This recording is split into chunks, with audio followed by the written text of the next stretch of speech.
வணக்கம் தமிழா. இன்னைக்கு ஜனவரி 14 உங்களுக்கே தெரியும் போகி.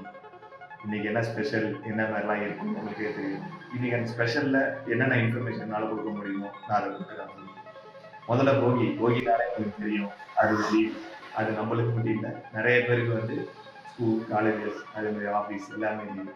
அதே போல் நிக்கிலாம்பாக்கம் பஸ் ஸ்டாப்லேருந்து வரவங்களுக்கு கொஞ்சம் கஷ்டமாக தான் இருக்கும். ஏன்னா அவங்க சொந்த ஊருக்கு திரும்பும்போது கொஞ்சம் பஸ்லாம் அன்றைக்கி ரஷ்ஷஸாக இருக்கும். சேஃபாக வாங்க. தமிழ்நாடு பாலிடிக்ஸ் ஒரு முக்கியமான கட்டத்தில் இருக்கு. டிஎம்கே காங்கிரஸ் இவங்க அலைன்ஸில் ஒரு சலசலப்பு போயிட்டு இருக்கு. என்னன்னா காங்கிரஸ் வந்து அதிகார பகிர்வு கேட்குறாங்க. டிஎம்கே என்ன பண்ண போகிறாங்க என்னன்னு தெரில. அதனால் இந்த அரசியல் களம் இன்னும் சூடு பிடிச்சிருக்கு. வேர்ல்டில் மெயினாக அமெரிக்கா தான். இந்த அமெரிக்கானா உங்களுக்கு ஞாபகம் வரும், இப்போ யார் இருக்காங்க? ட்ரம்ப் தான் உங்களுக்கு ஞாபகம் வரும். வேறு யார்?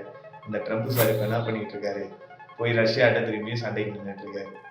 இதனால் நம்மளுக்கு என்ன பிரச்சனை வரும்னு நீங்கள் நினச்சிங்கன்னா, நம்மளோட ஏற்றுமதி, இந்த அரிசி இதெல்லாம் வந்து நம்மளுக்கு வந்து கொஞ்சம் அடி வாங்கலாம்னு சொல்லிட்டு பெரிய பெரிய நிபுணர்கள் சொல்கிறாங்க.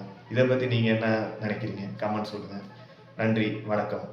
இந்த வீடியோ உங்களுக்கு பிடிச்சிருந்தா கண்டிப்பாக லைக் பண்ணுங்கள், சப்ஸ்கிரைப் பண்ணுங்கள்.